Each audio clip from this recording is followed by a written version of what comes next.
دیکھتے رہیے آپ کی نیوز۔ السلام علیکم ناظرین، پروگرام پوائنٹ آف ویو کے ساتھ میں ثناء الرحمان ثانی۔ ناظرین، پاکستان کے لیے جہاں نہ صرف ایک خوشی کا دن ہے کہ انوائرمنٹل ڈے کے موقع کے اوپر پاکستان کو میزبانی کا شرف بخشا گیا ہے، وہیں پر ہی یہ ایک بہت بڑی ذمہ داری کا پیش خیمہ بھی ہے۔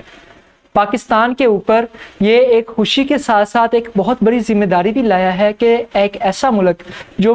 پوری دنیا کے انوائرمنٹل ڈے کی میزبانی کر رہا ہے، وہ پوری دنیا کے لیے اور خصوصاً پاکستان کے لیے انوائرمنٹ میں جو چینجز آ رہی ہیں، جو کلائمیٹ میں خاطر خواہ تبدیلی اور بہت ہی زیادہ ہمیں نقصان دینے والی تبدیلیوں کا ہمیں سامنا کرنا پڑ رہا ہے، وہ آ رہی ہیں۔ ان سے نمٹنے کے لیے ہماری حکومت کیا کیا خدمات سر انجام دے گی یا کیا حکمت عملیوں کو بروئے کار لائے گی،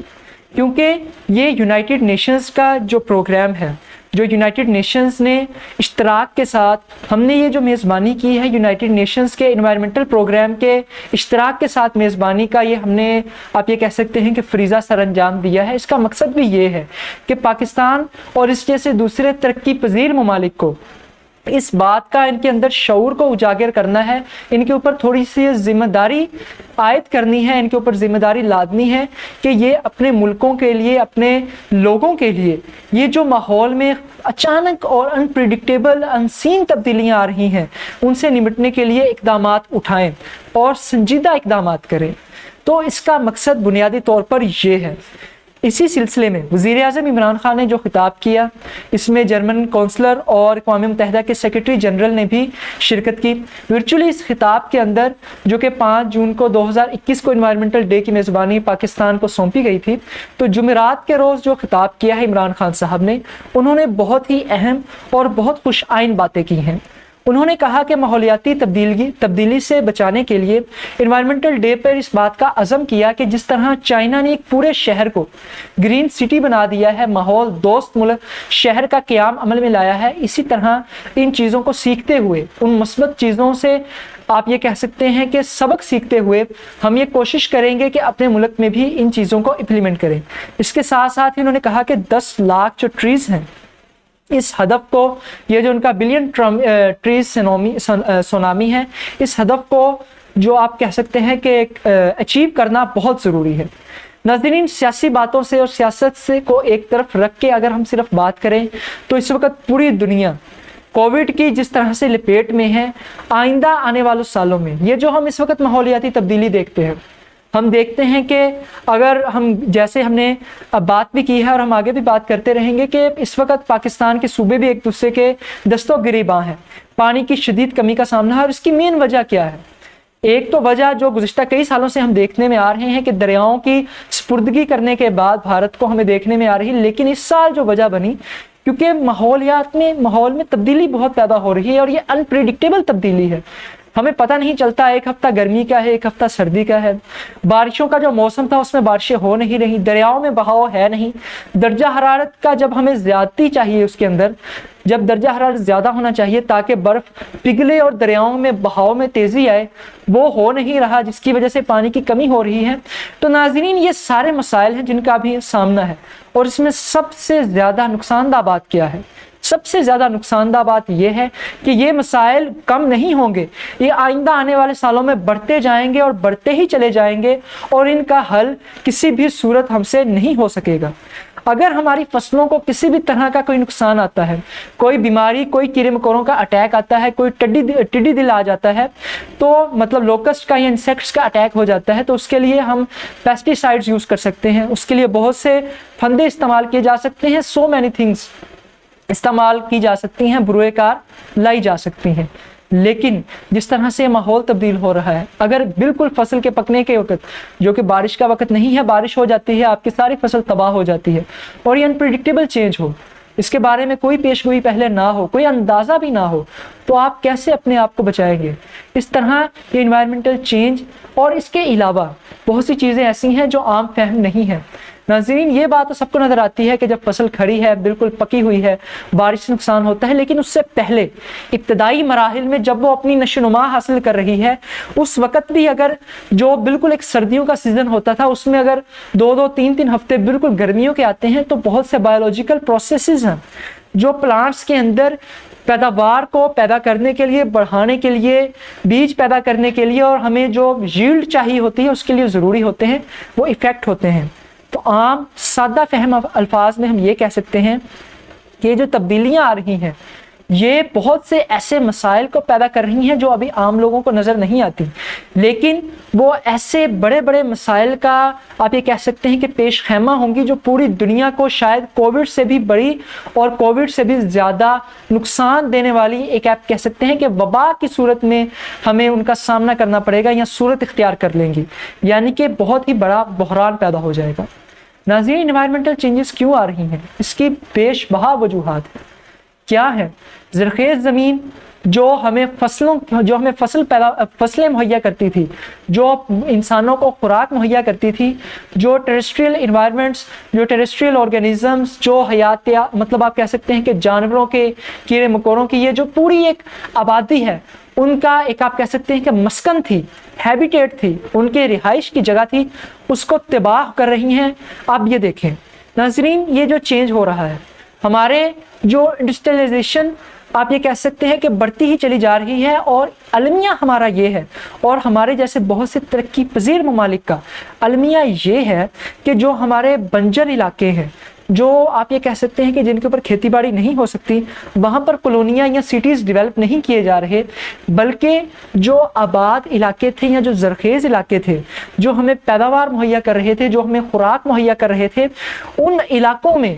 بیش بہاؤ اور آپ یہ کہہ سکتے ہیں کہ بغیر کسی روک تھام کے، بغیر کوئی لگام ایک طرح سے ڈالے ہوئے، کسی بھی ویریفیکیشن کے، قانونی چارہ گوئیوں کے بغیر اندھا دھند وہاں پر کالونیاں، انڈسٹریز بنتی ہی چلی جا رہی ہیں، جس کا نقصان کیا ہو رہا ہے؟ جہاں پر نہ صرف ماحول میں ان کیمیکل ایلیمنٹس کا اضافہ ہوتا چلا جا رہا ہے، اس کے ساتھ ساتھ جو ہماری فصلیں تھیں، جو درخت تھے، جو آپ یہ کہہ سکتے ہیں کہ نباتات تھے، جو کہ ہمارے اس خطے میں اور بہت سے پوری دنیا کے علاقوں میں آپ یہ کہہ سکتے ہیں آکسیجن پرووائڈ کرتے تھے، ماحول کو نیوٹرل رکھتے تھے، گرمی کو اس کی حد تک رکھتے تھے، سردی جتنی چاہیے وہ مہیا کرتے تھے، وہ تباہ ہو گئے ہیں۔ یہ بہت بڑا فیکٹر ہے۔ اس کے ساتھ ساتھ جو ہمارے نان رینیویبل ریسورسز ہیں، ایسے ریسورسز جو دوبارہ نہیں بن سکتے، کول، آئل، گیس، ناظرین یہ لاکھوں کروڑوں سال سے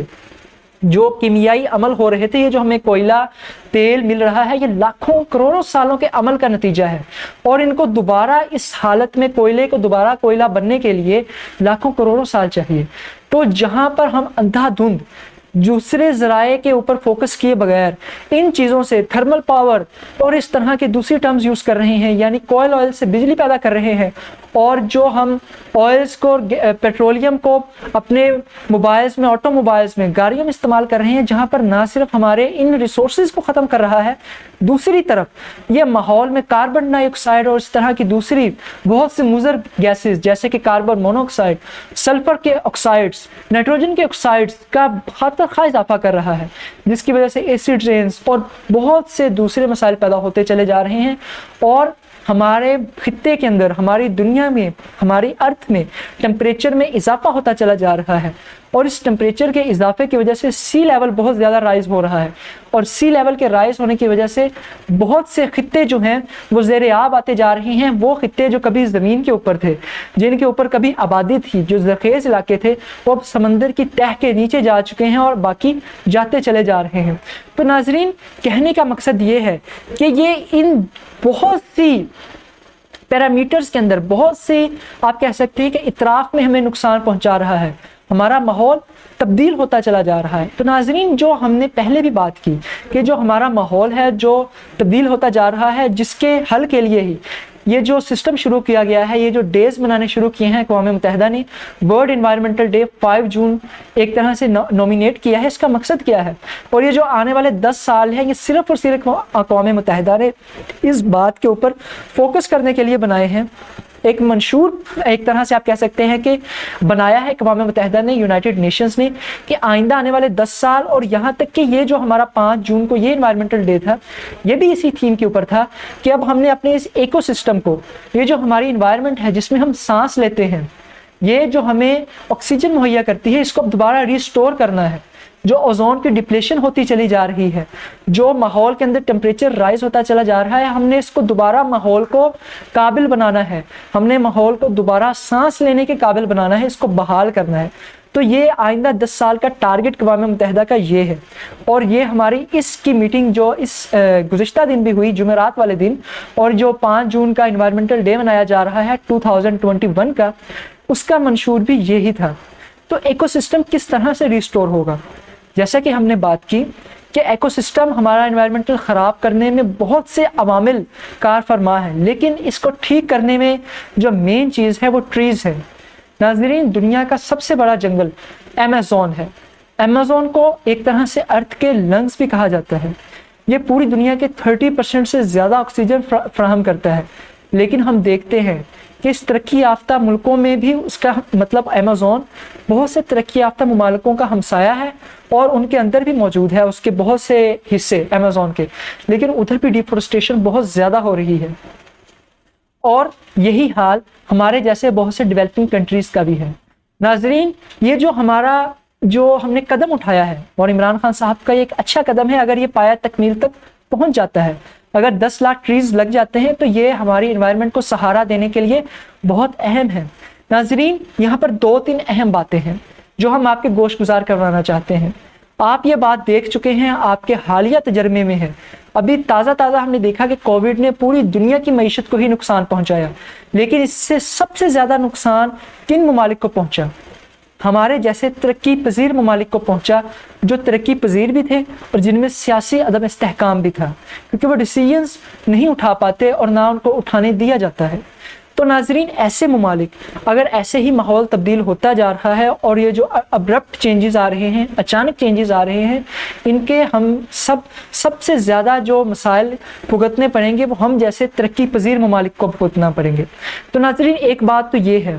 اس لیے ہمیں بہت زیادہ اس پر توجہ دینی چاہیے۔ اور دوسری بات کہ جو اس کا ہم حل دیکھ رہے ہیں، اور بلا شبہ ایک اچھی چیز ہے کہ فوری طور پر ٹریز لگائے جائیں، اور ایز اے مسلم تو ہمیں اس کے اوپر زیادہ توجہ دینی چاہیے۔ لیکن جو میں بات آپ کے گوش گزار کرنا چاہتا ہوں کہ ٹریز لگانا یہ سیکنڈری چیز ہے، یہ دوسری چیز ہے۔ سب سے پہلی بات یہ ہے کہ فوری طور پر گورنمنٹ وہ درخت جو ہمارے خطے میں ہزاروں سال سے، آج کے نہیں ہیں، کچھ ایسے درخت ہیں جو ہزاروں سال سے ہمارے علاقے میں موجود ہیں، لیکن وہ آپ یہ کہہ سکتے ہیں کہ ٹمبر مافیا کا اور ان جنگلات کے مافیا کا شکار ہوتے چلے جا رہے ہیں، اور وہ ان کو ڈیفورسٹیشن کا نشانہ بنا رہے ہیں۔ بہت سے ایسے درخت ہیں جو کئی 100 سالوں سے ہماری اس دھرتی پر موجود ہیں، ان کو ختم کیا جا رہا ہے۔ تو نہ صرف حکومت نئے درخت لگائے، 10 لاکھ سے آگے بڑھ کے ایک سٹیپ اور 1 کروڑ تک کا ہدف اچیو کرے، لیکن اس سے بھی پہلے جو ہماری فوریسٹ لینڈ ہے، جو ہمارے ٹریز ہیں، ان کو بھی کنزرو کرے۔ جو ہمارے درخت پہلے ہی اس وقت ہمیں آکسیجن پرووائڈ کر رہے ہیں، درخت کو تقریباً اپنی میچور سٹیج پر جانے کے لیے 15 سے 20-25 سال کا عرصہ لگتا ہے۔ مختلف ٹریز میں یہ دورانیہ مختلف ہے۔ تو ناظرین، جو درخت 20, 30, 50 اور 100 سالوں کے نتیجے میں ہمارے پاس موجود ہیں، ہمارا سب سے پہلا قدم یہ ہونا چاہیے کہ ان کو کنزرو کریں۔ اور دوسرا اور اہم قدم جو ہمیں اٹھانے کی ضرورت ہے، اور صرف یہ قدم حکومت کو نہیں اٹھانا، یہ اس وقت آپ یہ کہہ سکتے ہیں کہ حکومت ایمرجنسی نافذ کرے یا نہ کرے، عوام کو اس کو آپ یہ کہہ سکتے ہیں کہ ہنگامی بنیادوں کے اوپر اس کے اوپر اقدامات کرنے کی ضرورت ہے۔ اور as a country, as a nation تو ہمیں اخلاقی طور پر یہ فوری طور پر جب برسات کے موسم میں اور بہار کے موسم میں حکومت شجرکاری مہم کا آغاز کرے، اس میں ہاتھ بٹانے کی ضرورت ہے۔ اس کے ساتھ ساتھ ایز اے مسلم جہاں جہاں پر بھی ہم ہیں، یہ ہمارا فریضہ ہے کہ ہم پھلدار درختوں کو، سایہ دار درختوں کو بغیر کسی عذر کے، بغیر کسی وجہ کے نہ کاٹیں، صرف اپنے آرام کے لیے، صرف اپنی آرائش کے لیے۔ آرام سے بھی زیادہ اگر ہم بات کریں تو زیادہ تر یہ جو کٹاؤ ہو رہا ہے ہمارے نایاب درختوں کا، ہمارے قیمتی درختوں کا، یہ صرف اور صرف اپنی دولت کا مظاہرہ کرنے کے لیے، اپنی نمائش کو، ایک طرح سے آپ کہہ سکتے ہیں کہ نمائش کے لیے امیر کبیر لوگ کٹوا رہے ہیں درخت۔ یہ جتنے زیادہ مہنگے درخت ہیں، کو اتنا ہی دورانیہ لگتا ہے ایک بیج سے درخت بننے میں، ایک تناور درخت کی صورت اختیار کرنے میں، لیکن صرف ہم اپنے تعیش کے لیے، اپنی نمائش کے لیے، اپنی دولت کو ظاہر کرنے کے لیے ان درختوں کو کاٹ کر فرنیچر بناتے ہیں، جو کہ دوسرے درختوں سے بھی بن سکتا تھا۔ تو ناظرین کہنے کا مقصد یہ ہے کہ قومی ذمہ داری ہے ہماری ایک قوم کے طور پر کہ ہم ان درختوں کو کنزرو کریں، حکومت کے شانہ بشانہ قدم اٹھائیں، اور ایز اے مسلم، اور اگر ہم موازنہ کریں قوم سے زیادہ ایز اے مسلم، پاکستان سے زیادہ ایز اے مسلمان کے طور پر ہمارا اس سے بھی زیادہ فریضہ یہ ہے کہ ہم درختوں کو ان ضروریات کے لیے صرف نمائش کے لیے کٹ کرنے سے روکیں، ان کی ڈیفورسٹیشن سے روکیں، کٹاؤ سے روکیں، اور دوسری طرف ہم ان کی زیادہ سے زیادہ درختوں کو لگائیں، زیادہ سے زیادہ ہم پودوں کو لگائیں، اور کیونکہ یہ ہمارا قومی فریضہ بھی ہے۔ تو ناظرین آج کے پروگرام تک کے لیے بس اتنا ہی، اگلے پروگرام تک کے لیے مجھے دیجیے اجازت، اللہ حافظ۔